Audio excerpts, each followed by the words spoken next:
Bonjour Xavier Bertrand, Bonjour, bienvenue sur le podcast Comptoiria. merci de votre invitation. Ravi que vous soyez là. On est le 15 juin 2026.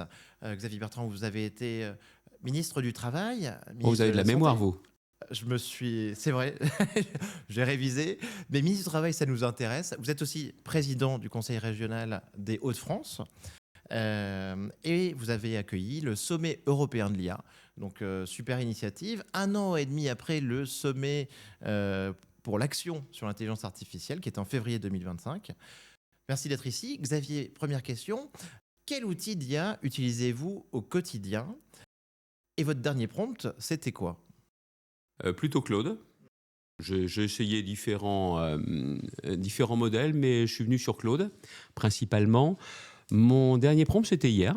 Ok. C'était hier, en préparant l'émission que je faisais hier soir sur BFM, et je voulais faire un comparatif des systèmes de retraite. La question ne devait pas forcément m'être posée, elle ne m'a pas été posée, mais j'avais besoin de vérifier des choses, et on s'aperçoit quand même qu'en termes de rapidité, c'est quand même absolument dingue. Je peux revenir sur le sommet? Bien sûr. J'étais allé au sommet mondial sur l'IA. J'avais trouvé ça passionnant. Je trouvais qu'en plus, la France rentre vraiment de plein pied dans ce sujet.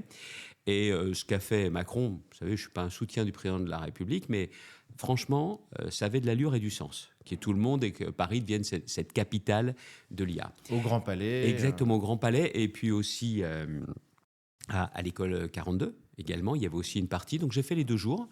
Et je me suis dit qu'il y avait une réelle opportunité pour une région comme la mienne de prendre un temps d'avance. Vous savez qu'on a souffert pendant des décennies. On a basculé dans la modernité, les batteries électriques pour l'automobile et l'intelligence artificielle. Et je voulais organiser un autre sommet de façon à pouvoir vraiment avancer et dire, on parle beaucoup des data centers, ok, mais c'est de l'infrastructure. C'est un peu la face visible de l'iceberg, mais c'est de l'infrastructure. Et maintenant, je voudrais aller vers les usages. D'où l'idée que le thème était au départ l'IA avec nous, elle est là. Et maintenant, mon objectif, c'est l'IA pour tous. Voilà pourquoi on a fait ce sommet international. 2500 participants, près de 50 000 personnes qui nous ont suivis sur les réseaux à vendredi soir. Et puis, on a eu également en clôture le président Macron et le Premier ministre canadien McCartney, qui a une stratégie sur l'IA qui est absolument géniale, qui sont intervenus en clôture. Donc maintenant, on a du boulot, parce qu'il faut donner suite à ce sommet. Évidemment, évidemment. Non, mais bravo pour cette initiative, pour ce sommet. J'ai même vu donc dans la presse qu'on parlait de Silicon Valley. Alors, je dis ça avec humour. De Silicon Silicon Valley ou de Stilicon? Silicon Valley. Surtout que moi, donc, ma famille vient du nord de la France aussi, donc, mais Silicon Valley, je trouvais J'ai bien fait de je trouvais venir, ça dis donc, super. sur des régions. Ah bah, alors. bien sûr, vous êtes le bienvenu. Xavier, alors ce week-end, je sais pas si vous avez suivi, mais donc vendredi, il y a eu une annonce justement de la part d'Anthropic, l'éditeur de Claude que vous utilisez, qui nous a dit qu'ils suspendaient leur dernier modèle, leur modèle le plus puissant, Fable 5, Fable 5. ou Mythos 5. Et Mythos 5 aussi, parce que à la demande de la Maison Blanche. Donc moi, je l'utilisais à fond depuis 2-3 jours. Déjà, j'ai été vraiment surpris. les progrès étaient vraiment dingues. Assez dingue. Ouais. Ça veut dire que assez dingue, un modèle qui pouvait travailler en autonomie pendant plusieurs heures, ce que j'arrivais pas à avoir avant. J'ai créé plein d'applications, un petit monde virtuel. Donc là, il y avait vraiment un cran de progrès Et très avant important. Fable 5, vous étiez sûr? Sur Opus 4.8, Ok. le meilleur modèle. Donc c'est les meilleurs modèles du monde. Donc là, Anthropic qui nous dit que ce modèle est suspendu. Et dans la première déclaration, ils nous disent pour tout citoyen non américain à la demande de la Maison Blanche. Et là, très sincèrement, ça m'a un petit peu effrayé.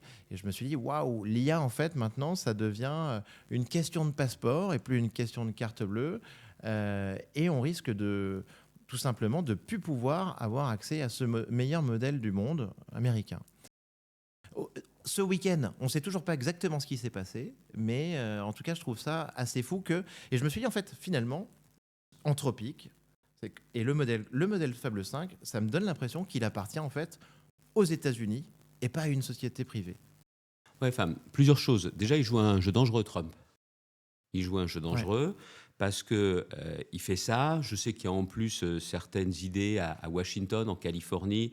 Et tiens, d'ailleurs, si on fermait l'open source, là, il est en train d'ouvrir une voie royale, notamment aux Chinois, qui sont à fond les ballons sur l'open source. Donc ça, Les meilleurs modèles du monde, c'est Mistral le français et les Chinois, vous avez raison. qu'il continue comme ça, Trump, je pense qu'il est en train de C'est provoquer quelque le chose. meilleur coup de pub pour l'open source. Ça, c'est la première des choses. Deuxièmement, on pourrait lui dire merci. Parce que si maintenant les Européens ne comprennent pas qu'il faut changer vraiment de stratégie, passer la surmultiplier sur cette question, on ne comprendra jamais. D'ailleurs, d'une certaine façon, au moment où il va arriver en France, il faudrait quand même dire que Trump, c'est celui qui nous a ouvert les yeux. C'est vrai en matière de défense, c'est vrai en matière de dire, c'est la même chose au fait. C'est une question de souveraineté, c'est une question d'indépendance. Donc là, si on ne voit pas qu'il y a une opportunité vraiment comme jamais de dire OK, on a aujourd'hui une politique hyper volontariste en la matière, c'est-à-dire aller chercher des capitaux, booster l'innovation et ne pas avoir l'obsession de la régulation pour commencer, je pense que c'est le moment ou jamais. Et je vais être très franc avec vous. La vice-présidente de la Commission européenne, Mme Kekkonen, je l'ai rencontrée voilà déjà des mois et des mois. Et elle est intervenue en visio au sommet international sur l'IA. Elle ne pouvait pas être là, elle était au Brésil. Et je vois que le discours a évolué. Il est aujourd'hui beaucoup plus allant. On parle vraiment des questions d'indépendance stratégique, la façon aussi de créer des champions. Et honnêtement, ça va dans le bon sens. Bon, maintenant, il ne faut pas qu'on perde de temps. Et la décision de Trump de la Maison-Blanche à ville anthropique, ça doit pour nous être non pas un réveil, mais un booster. Et puis ça montre aussi une chose, c'est que lui, s'il n'est pas trompé, à nous de ne pas nous tromper, c'est forcément stratégique aujourd'hui l'intelligence artificielle, si on ne veut pas être en deuxième division. Et moi, je suis persuadé, là, je reviens à la France. Bon, on voit bien que le match aujourd'hui se fait Chine-États-Unis, États-Unis-Chine. Moi, je pense que la France peut vraiment prendre sa place dans les toutes premières nations. Et ce n'est pas l'idée d'être bien placé sur un podium, c'est tout simplement tout le potentiel économique de compétitivité qu'il y a avec l'intelligence artificielle. On savait qu'on a les talents. Et là, ensuite, on va en reparler, je pense, dans un instant. On crée aussi l'infrastructure. En tout cas, assez effrayante cette nouvelle. L'histoire est encore en train de se dérouler un petit peu. On apprend que Dario Amodei, le fondateur, un des cofondateurs d'Anthropic, était à une retraite de bien-être, donc il était injoignable, mais on se dit, injoignable par la Maison-Blanche, mais on se dit, c'est assez fou que le modèle le plus puissant du monde d'intelligence artificielle sur un sujet comme ça, on ait des décisions qui soient prises un peu à la minute, de manière un peu expéditive. Ça rappelle un petit peu aussi l'affaire Sam Altman, quand il avait essayé. Ça fait du Trump au niveau de l'instabilité, de l'insécurité. Surtout qu'en plus, Trump, il faut faire plus attention à ce qu'il fait qu'à ce qu'il dit. Et là, en l'occurrence, encore une fois, il faut savoir qu'il ne faut pas dépendre des gens. L'indépendance, c'est ne pas dépendre des gens, et encore moins justement de Trump. Et vous savez, c'est Trump, mais le virage américain, il a commencé aussi avant Trump. On est des amis du peuple américain, mais les dirigeants ne nous considèrent pas comme une priorité. Donc à nous de nous organiser. C'est très clair. Xavier, en préparant le podcast, j'ai fait un constat et j'ai eu un petit peu un flash. Je me disais, waouh, c'est fou, en fait, ChatGPT n'existait pas lors de la dernière présidentielle. Présidentielle avril 2022, et ChatGPT est sorti donc dans sa première version le 30 novembre 2022. Et en fait, moi, si on me demande qu'est-ce qui a le plus changé le monde ces 5 dernières années, pour moi, c'est l'arrivée de l'intelligence artificielle. L'émergence, pour tout le monde. Plus que l'arrivée, l'émergence. Et sa démocratisation. Ouais. Donc je pense que c'est quelque chose de complètement fou. Et là, on se prépare petit à petit pour les nouvelles présidentielles de 2027. Je pense que cette fois-ci, ça va être un sujet très important sur la campagne. Je pense qu'il y a plus important que la campagne. Je pense que le prochain président devra vraiment faire en sorte que notre pays prenne cette vague de l'intelligence artificielle, non pas en pleine face, mais voit comment il conduit l'évolution du pays. Je pense que ce sera vraiment l'un de ces chantiers prioritaires. Comment, par rapport à tous les usages, par rapport au potentiel, par rapport aux défis, comment on prend ça à bras-le-corps. Et Il devra le faire dans les 5 ans qui viennent, mais il devra aussi préparer le pays et les Français à une autre vague, le mariage numérique, intelligence artificielle, quantique et robotique. Ça, c'est un virage notamment avec la robotique, la robot numérique, qu'on n'aura peut-être pas de plein fouet dans les 2-3 ans qui viennent, mais dans la décennie qui vient, ça, ce sera un enjeu clé. Et son rôle, ça va être, encore une fois, d'anticiper les choses. Je pense que le job du politique, c'est d'anticiper et pas de subir. Et là, je pense que ce sera son vrai rôle. La campagne, là, vous avez raison, c'est Jean-Daniel Lévy qui avait publié une enquête il y a quelque temps qui montrait que 16% des Français avaient vécu la campagne des municipales en utilisant pas mal l'IA. On a fait un sondage avec Ella, Bernard Sananès, qui montre que la prochaine présidentielle, je crois que c'est 42% des Français qui ont l'intention, alors est-ce que c'est pour regarder les programmes, est-ce que c'est pour les conseiller dans un choix, qui auront recours à l'IA pour la prochaine présidentielle. Et bien évidemment, chez les jeunes, c'est beaucoup plus important que ça. Je crois qu'on est au-delà de 60%. Bien évidemment, elle est dans nos vies. Je ne vois pas pourquoi elle ne serait pas dans la vie politique. C'est une évidence. Mais au-delà de la campagne, le plus important, c'est 27-32. Est-ce que celui qui sera à l'Élysée comprend que une de ses vraiment premières préoccupations, première priorité, premier défi, ça va être justement d'accompagner, parce que les changements vont être massifs dans l'économie, bien sûr, et aussi dans les services publics. C'est pour ça que dans la région, c'est l'IA pour tous, qu'il n'y ait pas de décrochage, qu'il n'y ait pas de décroché, et que clairement, on puisse en faire profiter tout le monde. D'ailleurs, j'ai oublié de le dire tout à l'heure, mais quand on fait le sommet, on a 343 événements populaires, c'est une sorte de festival de l'IA pendant 8 jours, pour commencer justement à aller vers tout le monde. Sur les élections, sur les présidentielles, donc il y a aussi il y a eu une prise de parole de Raphaël Glucksmann qui nous a ressorti ce week-end, qui nous a ressorti une petite diatribe qui faisait penser un peu à celle de François Hollande en 2012, par rapport à François Hollande qui disait « Notre ennemi, c'est la finance ». Donc Glucksmann a dit « Notre ennemi a un visage, il a un nom, il s'appelle Elon Musk, Sam Altman, Zhang Jiming ». Donc en nous disant un petit peu en fait que l'ennemi pour lui c'était... Il parlait, alors on ne sait pas trop s'il parlait d'intelligence artificielle ou de réseaux sociaux. Je pense que c'est très important de faire la distinction. Autant les élections présidentielles précédentes, on peut dire d'une certaine manière que c'était celle des réseaux sociaux. Cette fois-ci, on parle de celle de l'intelligence artificielle. C'est quand même deux sujets qui sont digitaux d'une certaine manière, mais qui n'ont rien à voir. Qu'en pensez-vous ? J'ai été surpris et je n'ai pas aimé. J'ai pas aimé.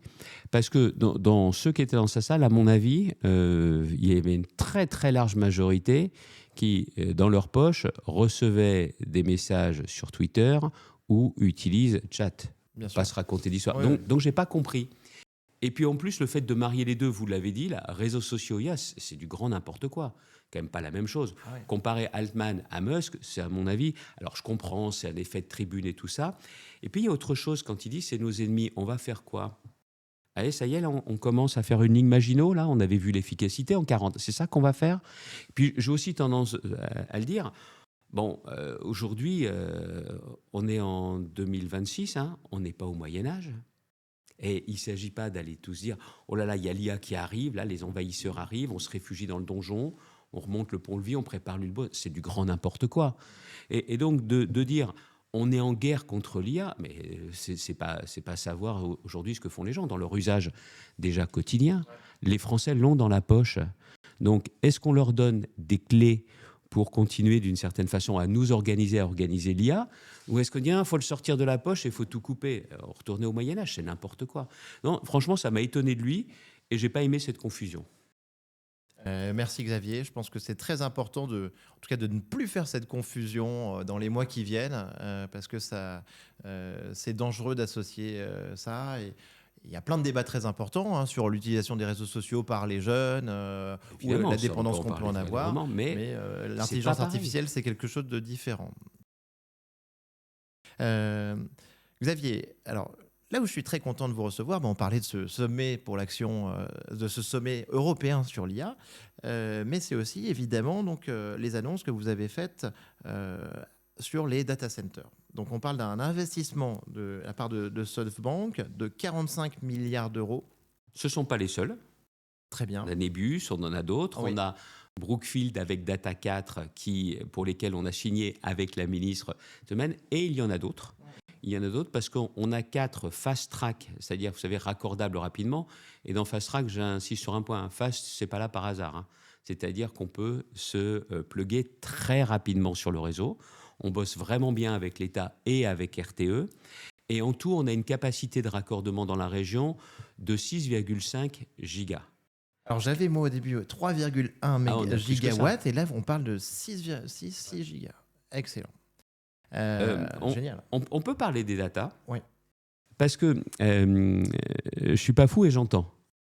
Et je sais qu'il y a beaucoup de gens qui se demandent pourquoi autant de data centers dans ma région, parce qu'il y a les 4 fast track et j'ai ensuite 10 autres projets de data centers pour lesquels c'est signé avec RTE.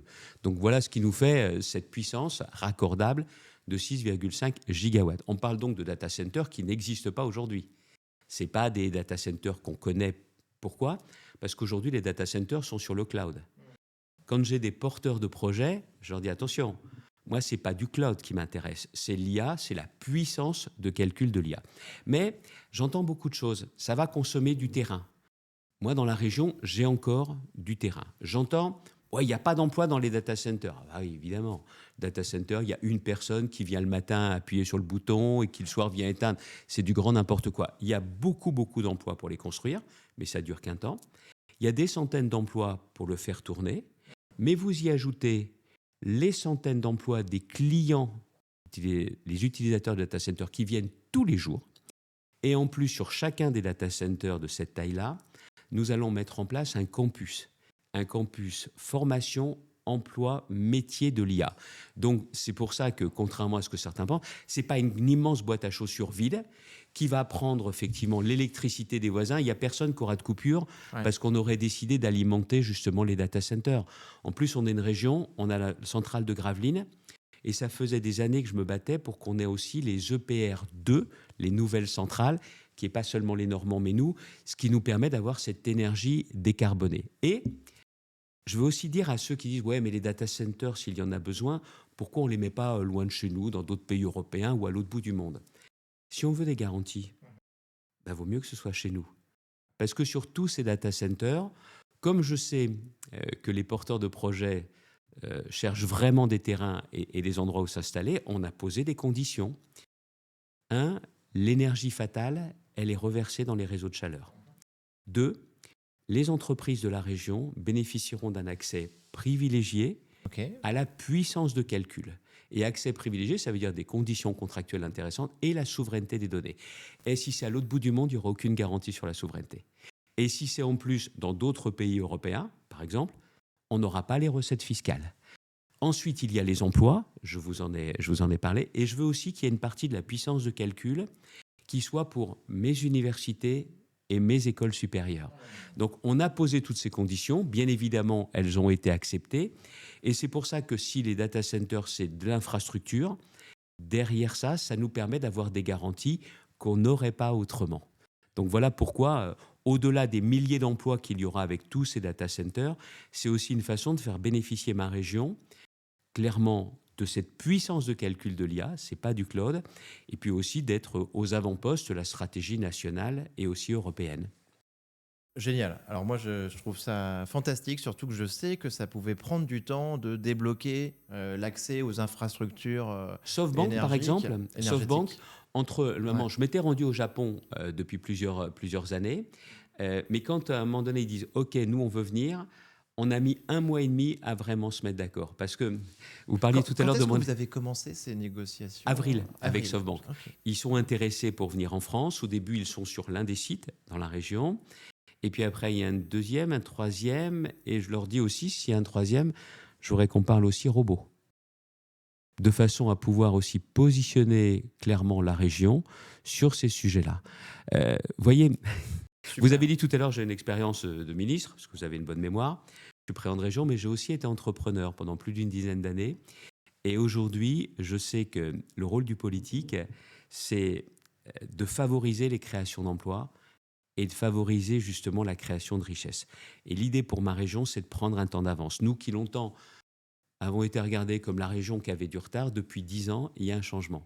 Je veux justement préparer l'avenir pour la région et pour les habitants de la région. C'est pour ça. Bravo. Donc, cette Stilicon Valley, moi, Je peux reprendre l'expression. Ah, bah, bien sûr. Pas de droit d'auteur à payer. C'est pas de moi, mais j'ai trouvé. Je me demande si pas j'ai pas vu, vu moi, ça dans encore. La Voix du Nord, mais c'est pas partout. Mais je dis ça avec humour et en tout cas, et je trouve que ça fonctionne, que ça sonne assez bien. Je vous l'apprends. Franchement, avec plaisir, Xavier. Dans cette négociation, on parle quand même de méga montants avec des grands puissants. Moi, ce que je voulais savoir aussi, c'est d'une certaine manière, on se dit que SoftBank, Son Masayoshi, c'est aussi un peu l'investisseur principal de Sam Altman dans OpenAI. Donc, est-ce que lui, il n'a pas un intérêt, évidemment, à faire tourner des modèles OpenAI sur nos data centers? Et la deuxième question, c'est sur cette intelligence dans la chaîne de valeur. On sait que l'intérêt, c'est pas uniquement de fournir des électrons, de l'électricité, c'est peut-être 10% de la chaîne de valeur, mais il y a 90% de la valeur qui va se passer peut-être plus au niveau applicatif. Comment est-ce que vous avez négocié ces deux sujets, Xavier? Là, d'une part, ceux qui s'installent vont payer des impôts importants, très importants. Il y a des communautés de communes qui se retrouvent à la tête d'une manne qu'ils n'avaient pas imaginée, notamment une communauté de communes sur le Bosquel. Leur réseau d'assainissement est totalement à refaire. Ça devait prendre des décennies. Ça va aller beaucoup plus vite. Non, mais il y a aussi autre chose. Ce que vous cherchez aussi à voir, c'est comment cette création de valeur, comment est-ce que l'on va éviter les inégalités? Déjà, il faut écouter ce que des patrons de la tech aujourd'hui disent et proposent. Alors, je sais qu'il y a Bernie Sanders qui fait du Bernie Sanders, qui lui, je crois, 50% qu'il veut prendre. L'IA est une ressource publique, elle devrait être partagée par tous et en effet à hauteur de 50%. Ouais, okay. Donc il nous dit c'est du Bernie Sanders, ça. Les Américains devraient avoir 50% de la valeur créée par l'IA. Ouais. Okay. Moi, je suis en train de regarder ce que proposent justement un certain nombre de patrons de la tech qui disent de toute façon que cette création de valeur, elle va devoir également contribuer en partie soit de la transformation des métiers, soit sur de la formation, soit sur l'appropriation de l'IA par tous et pour tous. Je sais que notamment c'est Malte qui a passé un accord pour avoir des licences gratuites pour tout le monde. Starmer en Grande-Bretagne discutait aussi de ça à un moment donné. Je ne suis pas sûr que ce soit ça, le vrai sujet.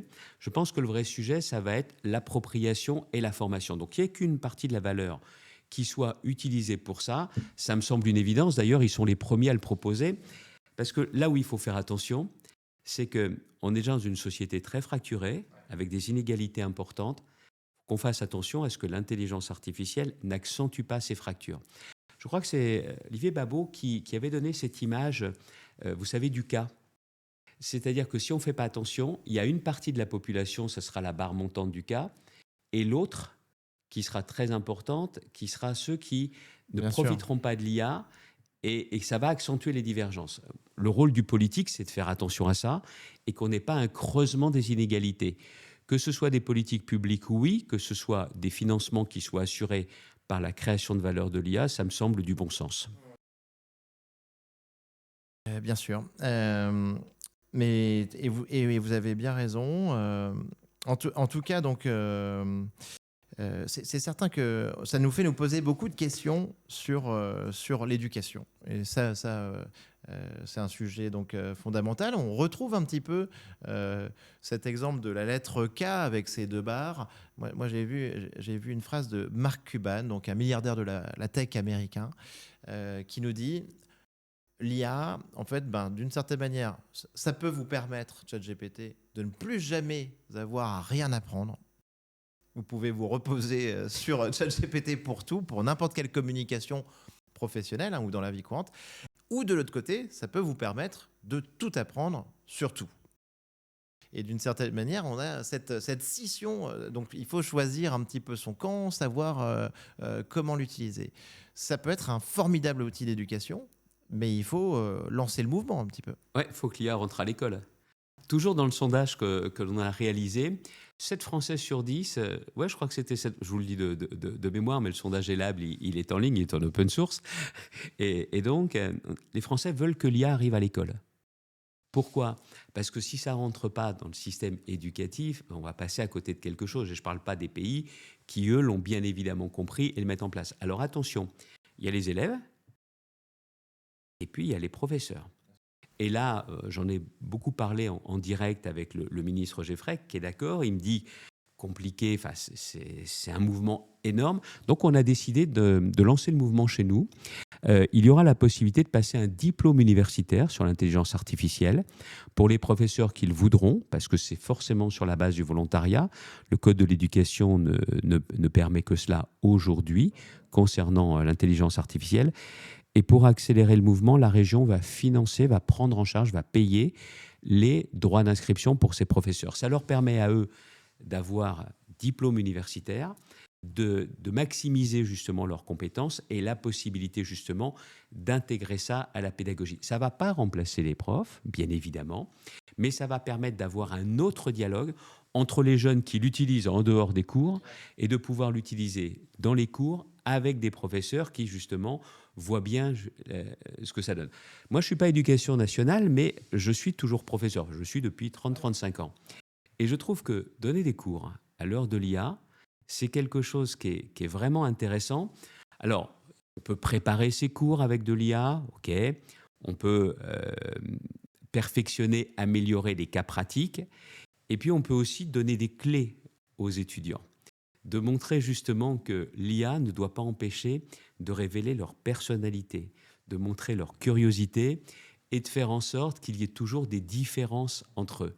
Et ça, je trouve que c'est un challenge formidable, surtout quand on voit des étudiants qui, au début, étaient à aller chercher rapidement sur l'IA et qui ensuite questionnent véritablement l'IA, bousculent l'intelligence artificielle et montrent leur personnalité.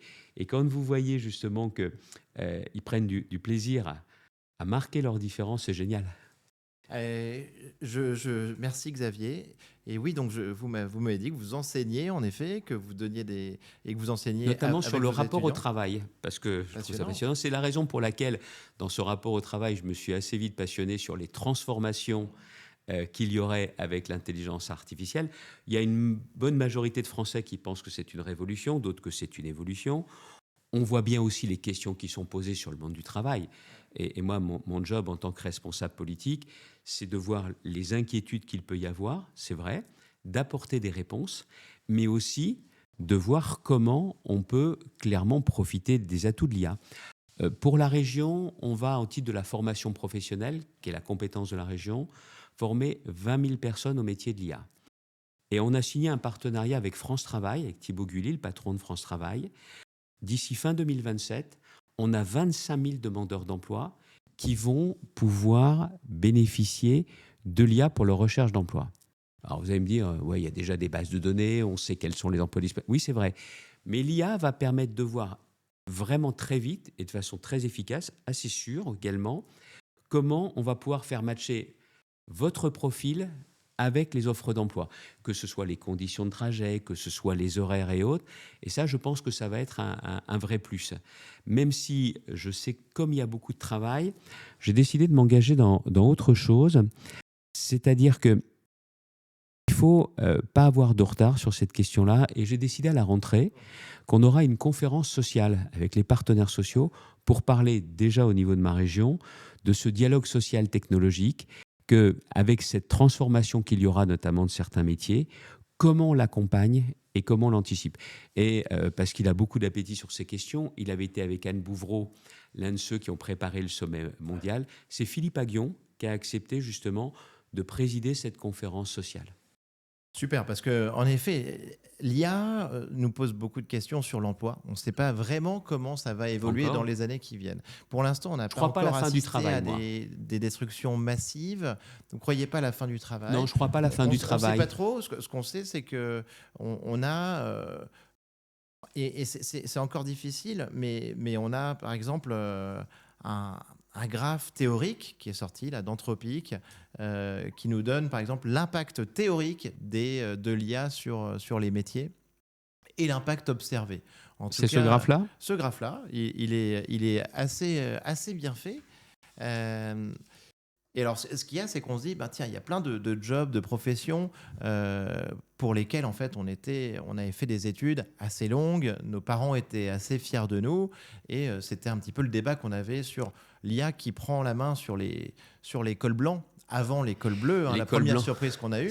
Et là, ce qu'on voit sur ce graphe, c'est qu'on a un impact potentiel de l'IA sur plein de métiers qui semblent aujourd'hui, qui sont reconnus, qui sont respectables, un impact de l'IA potentiel qui peut être important. Et donc, ce qui va être important, c'est de mesurer à quel point est-ce que, en fait, de manière réelle, l'IA arrive à remplacer un petit peu ces jobs. Vous avez un sentiment par rapport à ça? Donc, pour l'instant, vous ne croyez pas encore au grand remplacement par l'IA, hein, Je ne crois pas à la fin du travail. Ouais. Je ne crois pas à la fin du travail. Il y a un travail qui va se transformer. Il y aura aussi des opportunités. On va avoir notamment un rapport à la création qui va être totalement changé. Je pense que si c'est à chaque fois une décision humaine qui est là au final, c'est quelque chose qu'il faut absolument préserver. Mais si je peux me permettre, il date de quand le graphe ? Il date il y a 6 mois à peu près. Ouais, parce que j'en discutais notamment avec le président de la Chambre d'agriculture de l'Aisne, qui est un ami, Laurent Cardon. L'agriculture aussi va être concernée. L'agriculture va être aussi concernée pour justement améliorer la productivité, améliorer justement la connaissance à la fois des terres, de faire le lien entre ce qu'aura été la météo et les besoins. Aujourd'hui, c'est très digitalisé, ça va l'être encore plus. Et vous avez aussi des sujets. Je ne suis pas étonné sur tout ce qui est architecture, je ne suis pas étonné sur tout ce qui est légal, mais je pense qu'en 6 mois, on va s'apercevoir qu'il y aura davantage d'évolution que le graphe ne le montrait. Il n'y a pas directement un métier, mais il y aura une transformation. Parce qu'il y a des métiers qui, effectivement, aujourd'hui, vous dites col blanc ou t-shirt, sont plus impactés. Et c'est la première fois qu'une révolution du travail va impacter en premier ou de façon plus importante les cols blancs que les cols bleus. Et ils n'y sont pas habitués. Je pense notamment aux cadres. D'où l'idée, je ne sais pas si vous avez vu les déclarations de la nouvelle patronne de la CFE-CGC, qui veut justement aborder clairement cette question de l'IA pour les cadres. Mais attention, ça, c'est la vague de l'IA. La robotique impactera également à nouveau les cols bleus. Et c'est pour ça, je disais notamment au patron de SoftBank que je rencontrais, c'était la semaine dernière, lui, son job, d'une certaine façon, c'est de voir quel job les robots, par exemple, pourraient remplacer. Nous, notre job, c'est de voir quels sont les emplois que l'on va créer et les nouveaux emplois avec aussi le potentiel de l'IA. Et il y a tous les métiers du soin qui ne seront pas remplacés par l'IA, ni même par les robots, qui, eux, vont devoir être valorisés, revalorisés. C'est une transformation complète. Et c'est la raison pour laquelle je vous disais, ça va être le rôle vraiment du prochain président, mais de ne pas décider tout seul, dans son coin.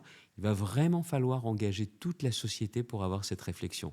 Je pense que c'est l'un des chantiers majeurs parce que certains disent l'IA, c'est comme l'électricité à l'époque. C'est le même type de révolution.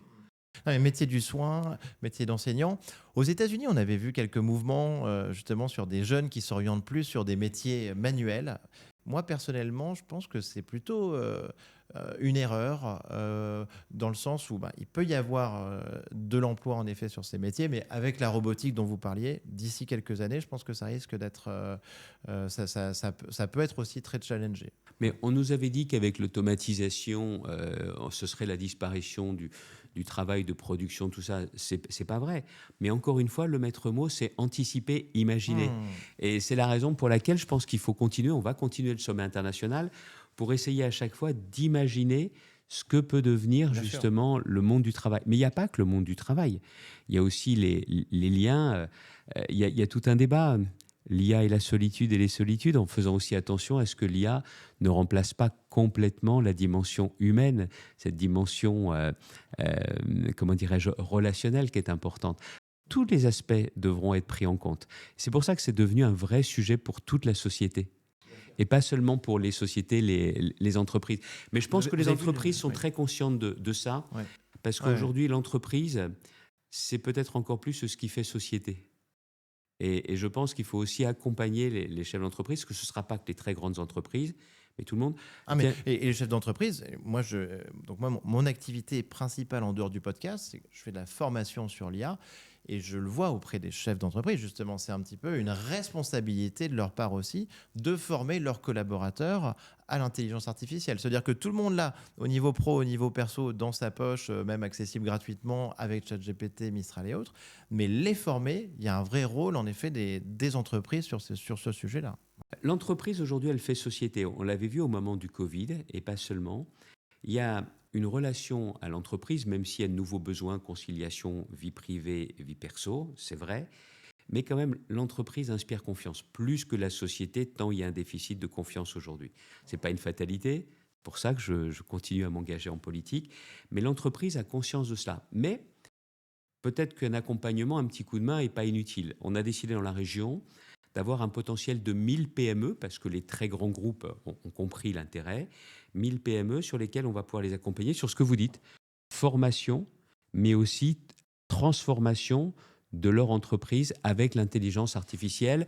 Et tout confondu dans la région, je pense consacrer une enveloppe d'à peu près 100 millions d'euros, de façon à pouvoir permettre aux entreprises de la région aujourd'hui, dans les fonctions qui sont les miennes aujourd'hui, de pouvoir justement franchir le pas. L'idée, c'est toujours la même chose, avoir un temps d'avance. Ah, mais Et l'IA bravo. nous donne cette perspective. Non, mais bravo. Et là-dessus, moi, je note une vraie avance sur la région des Hauts-de-France. Et c'est pas quelque chose qui est un effet de com qui a été lancé du jour au lendemain. Donc, je pense que c'est vraiment fantastique. Et d'avoir aussi cette infrastructure. Pour ne rien vous cacher, celui avec qui j'ai commencé à faire de la politique était un sénateur un peu âgé, était passionné sur toutes ces questions, et notamment sur la robotique, la robot numérique. Il y avait quelqu'un comme Bruno Bonnel, c'était Jacques Braconnier, avec Bruno Bonnel qui aujourd'hui est le commissaire à France 2030, le patron de France 2030. Je l'avais retrouvé il y a de nombreuses années, avant qu'il revienne en politique, sur ces questions de robots numériques. Et j'ai toujours souffert qu'en France, on ne produise pas, on ne réalise pas, parce que je trouvais que ce mariage à la fois de la tech et de la robotique avait du sens. On a loupé le virage de la machine-outil. Et c'est pour ça qu'aujourd'hui, il y a l'IA, mais il y a également toute la robotique qui me passionne également. Et contrairement à ce qu'on pense, ce n'est pas des robots qui fabriqueront des robots. Il y aura toujours des besoins, à la fois en personnel, et puis ce sera aussi de la création de valeur. Ah, mais merci Xavier. En tout cas, moi, sur ce podcast, je suis très content qu'on aille aussi loin sur ces sujets. Déjà qu'on fasse bien la distinction entre réseaux sociaux et IA, et qu'ensuite on projette après IA aussi la robotique, alimentée évidemment dans son Bien fonctionnement par l'IA. Donc ça, c'est super. Xavier, vous avez certainement vu le pape Léon qui, dans son encyclique, le pape a lancé une encyclique Magnificat Humanitas, suite à celle Rerum Novarum de Léon XIII qui parlait de la révolution industrielle et de son impact, en appelant à désarmer l'IA. Donc cette expression, moi, je la trouve très intéressante. Elle rejoint un petit peu ce qu'on disait tout à l'heure sur Trump, sur les Américains. Donc désarmer l'IA. Et elle me fait penser aussi à une phrase de Poutine. Je trouve qu'on n'en parle pas assez de cette phrase. Une phrase de Poutine de 2017 qui disait « Celui qui maîtrisera l'IA dominera ou maîtrisera le monde ». Il ne faut pas qu'il y en ait qu'un qui maîtrise l'IA. Hein. On est d'accord. Surtout Poutine. On est bien d'accord. Surtout Poutine. Comment vous voyez ces Ce qui était intéressant, il y avait qui à côté du pape quand il prononce ces mots? Alors, il y avait... dites-moi... Non, il y avait un des cofondateurs d'Anthropic. Voilà, et il était intéressant son témoignage. Il Ouais. était très intéressant son témoignage. Bien sûr. Dans ce que dit le pape, quand il dit désarmer l'IA, il est quand même beaucoup sur la dimension militaire. Et c'est ça qui est important, parce que on a compris, certains ont compris, parce que certains m'ont dit, tu as vu ce qu'a dit le pape, il veut arrêter l'IA. C'est pas ce qu'il a dit. Il dit, il y a la dimension militaire qui est vraiment à prendre en compte, d'où désarmer l'IA. Et puis il y a aussi, mais ayons aussi une réflexion éthique sur l'IA. Et je trouve que cette dimension éthique, cette réflexion, c'est où on va avec l'IA, elle est incontournable. C'est pas la même chose que la régulation, hein. C'est pas du tout la même chose. Et d'avoir cette réflexion portée par le pape, une des plus grandes religions, ah ouais, je trouve que ça a du sens. Un peu dommage que ce ne soient pas des politiques qui soient venus sur le sujet. Bien sûr, bien sûr. Non, après, vous allez me dire que c'est un chef d'État. J'entends. Mais quand même. Soustraire l'IA à la compétition, un petit peu. Parce qu'on est toujours dans cette, vous en parliez tout à l'heure, hein, dans cette course à l'IA, États-Unis, Chine, qui fait qu'au final, il faut l'Europe. Il n'y a pas de régulation. On ne veut surtout pas s'arrêter pour être les premiers à dominer. Donc on est dans cette course course effrénée qui est un peu une course aux armes à l'IA, quoi. Non, mais c'est pour ça. Il ne faut pas qu'il y ait États-Unis et Chine. Le monde, Mm. ce n'est pas seulement États-Unis et Chine. Il ne s'agit pas d'aider troubles faits, il s'agit de prendre notre place. Et je suis convaincu, il y a bien évidemment le rôle de l'Inde. Modi est venu également à Nice depuis quelques jours, le Premier ministre, Modi. Il y a aussi un événement qui est prévu avec le président de la République. Et donc, l'idée aussi qu'il y a un mouvement européen, mais pas seulement. Moi, j'ai été très attentif à ce que le Premier ministre McCartney, Premier ministre canadien, a posé comme stratégie. C'est la même logique, l'IA pour tous. Et quand il explique que le Canada va pouvoir être plus fort, avec une IA plus sûre, avec une IA souveraine, que derrière, il voit les transformations d'emplois, mais les créations d'emplois et la façon dont il va l'accompagner, je trouve que ça a vraiment beaucoup de sens. Et donc, vous voyez, je pense qu'il y a à la fois l'Europe, mais il y a aussi un partenariat qui est vraiment important à nouer avec d'autres pays. Et ça, je pense que c'est la clé pour ne pas dépendre ni de la Chine, ni des États-Unis. Ne pas se faire couper le robinet d'intelligence. Exactement. Et ça, c'est se trouver derrière une API complètement démunie sur une infrastructure qui nous semble fondamentale aujourd'hui pour pouvoir travailler et fonctionner en société. Mais ce que dit le Premier ministre McCartney vendredi en clôture du sommet, aux côtés du président Macron, c'est dire et en plus, on a les mêmes valeurs. Et ça compte. Alors, c'est pas au même niveau que ce que dit le pape, mais de dire on partage les mêmes valeurs, ça a du sens. En tout cas, on est très content d'avoir notre champion français, notre acteur open source Mistral, qui n'est plus une roue de secours. Mais il n'y a pas que lui. Oui, tout à fait. Il n'y a pas que lui. Ouais. Moi, j'ai été marqué par l'intervention du patron d'Ashcloud vendredi au sommet, et puis il y a Amilabs. Bien sûr. Ce que fait Yann Lequin a vraiment du sens. Toute l'équipe qu'il a constituée autour de lui, avec quelqu'un comme Laurent Soli, ils se connaissaient d'avant, et c'est une belle aventure. Pourquoi ? Parce que c'est vrai qu'il y a quand même des domaines dans lesquels Chino-Américains ont beaucoup d'avance. Mais d'aller chercher des nouveaux domaines, sur une certaine façon, l'IA agentique, sur aussi... On est un cran après. Un cran après. Mais de venir sur des terrains sur lesquels on est les premiers, et notamment sur les nouveaux usages, sur les usages pratiques, ça, je trouve que ça a beaucoup de sens. Je trouve que ce que veut faire Amilabs vaut vraiment la peine d'être encouragé. Ça veut donc dire ne pas les freiner, parce qu'on est dans un domaine nouveau. Et puis d'autre part, leur permettre d'accéder à tous les financements. Parce que quand on voit les financements dont on parle aux États-Unis, là, il faut qu'on ait le niveau national et européen pour leur permettre de rester et nationaux et européens, On bien parle évidemment en aussi. ce moment avec les IPO, les introductions Ouais. en bourse de SpaceX, Anthropic, OpenAI, de 3 boîtes américaines qui valent le PIB de la France. Donc, en effet. Oui, mais on ne va pas non plus baisser les bras parce que vous savez, il y a deux beaux rapports au niveau européen, le rapport l'État, marché de capitaux, et le rapport Draghi. Il faut juste que ces rapports ne dorment pas dans un tiroir. C'est sûr. Et le rapport Draghi, on n'en parle jamais assez, je trouve. Bien sûr. Et on sait exactement ce qu'il y a à faire comme feuille de route. Le rapport Draghi, avec son potentiel appliqué à l'IA, sur des fleurons comme les nôtres, je pense notamment encore une fois sur Amilabs, en voyant justement quelle est leur particularité et l'intelligence de leur positionnement, ouais, je pense que ça vaut vraiment la peine qu'ils trouvent les capitaux. Quelle chance d'avoir Yann Lequin aussi qui entreprend en France maintenant et plus dans une entreprise américaine. Donc un prix Turing. Xavier. Et sur un nouveau positionnement hyper intelligent. Xavier, 2 petites dernières questions, si vous voulez bien. Alors, une question traditionnelle du podcast. Est-ce que vous avez un livre, un film ou un jeu vidéo de science-fiction à nous recommander ? Je le recommande beaucoup. C'est ainsi que nous vivrons, Douglas Kennedy. Vous l'avez lu ? Ah non. Ah, il est passionnant. Excellent. Il est passionnant. Okay. Les États-Unis ont fait sécession. Son esprit, vous savez qu'il porte un regard particulièrement sévère sur l'Amérique d'aujourd'hui, mais il aime profondément son pays. Et je ne vous en dis pas plus, mais il y a la sécession aux États-Unis, bien évidemment, la tech, l'IA. D'ailleurs, c'est un patron de la tech qui est devenu président d'une partie des États-Unis. Il y a une partie qui se dit libérale, l'autre hyper conservatrice. C'est assez flippant, mais c'est vraiment intéressant pour la réflexion. Il y a en plus une intrigue, j'en dis pas plus parce qu'il y a un coup de théâtre final, mais vraiment, c'est intéressant. Je dis pas que c'est ce qui se passera, mais en tout cas, c'est un livre qui fait réfléchir et je le conseille à beaucoup d'amis. C'est ainsi que nous vivrons. C'est ainsi que nous vivrons. Merci beaucoup, Xavier. Notre dernière question. Alors, donc vous êtes candidat à la présidentielle 2027. Si vous êtes élu, quel sera votre premier prompt en tant que président de la République et sur quel outil, sur quelle plateforme d'IA générative le ferez-vous? C'est vous qui me disiez là, en 5 ans, l'évolution a été absolument dingue et chat n'existait pas. C'est vrai. Ben, je ne suis pas sûr que dans 10 mois, on n'aura pas l'émergence d'un nouvel acteur. Tiens, il y a peut-être en plus un acteur français qui peut très bien émerger. Je sais que c'est court, 10 mois pour ça, mais quand même. Donc, avec qui, je ne peux pas vous dire. C'est sûr, c'est sûr, parce que là, vous me disiez que vous utilisiez Claude, qui est, on va dire, le meilleur modèle du monde. Et là-dessus, moi, je fais la même chose. Ça, c'est clair. Mais alors, et après, quel prompt? Waouh! Est-ce que je lui demanderais quand même de me rappeler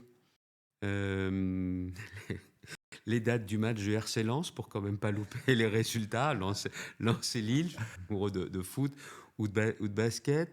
Là, on se dit, est-ce qu'on n'est pas en train d'utiliser un modèle qui est surdimensionné maintenant pour aller chercher j'ai une question plus compliquée. Les scores d'un match de foot? Je n'ai pas dit les scores, je dis les dates pour ne pas les louper parce que, bien évidemment, c'est d'autres choses. Non, il y a peut-être une question plus difficile. Très bien. Mais encore une fois, ce n'est pas à l'IA d'y répondre à ma place, mais ça peut être intéressant. Et comment on fait pour être un bon président de la République et rester aussi un bon père de famille? Comment on réussit à marier les deux? Encore une fois, la décision finale, ça sera à moi. Mais ça peut être intéressant. Mais je ne suis pas sûr d'avoir la réponse parfaite. Et puis en 10 mois, il peut se passer plein de choses. Vous avez des enfants qui utilisent l'IA ou pas? Ah oui. Enfin, moi, j'ai 5 enfants. Oui. La plus grande a bientôt 31 ans. Les jumeaux vont sur 20 ans. Donc les 3, oui. Plus à titre privé qu'autre chose. Et encore une fois, l'avant-dernier a 8 ans et la petite dernière a 3 ans. Donc les 2 derniers, non. Mais les 3 premiers, oui. Xavier Bertrand, mille merci d'être venu dans le podcast Comptoir IA. C'était passionnant. Félicitations pour toutes les initiatives que vous avez lancées pour les Hauts-de-France, en tout cas. Et merci de nous avoir partagé un peu votre vision sur l'IA, mais aussi la robotique, qui sont des sujets essentiels pour les années qui viennent. Et merci pour votre contribution. La Ch'ti Valley de l'IA, je prends.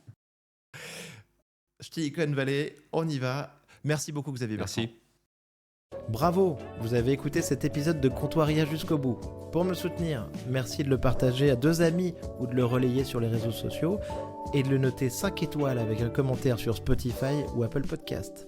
Pour finir, si vous voulez échanger sur l'IA générative et ses applications, contactez-moi directement sur LinkedIn ou venez simplement au meet-up mensuel Comptoir IA.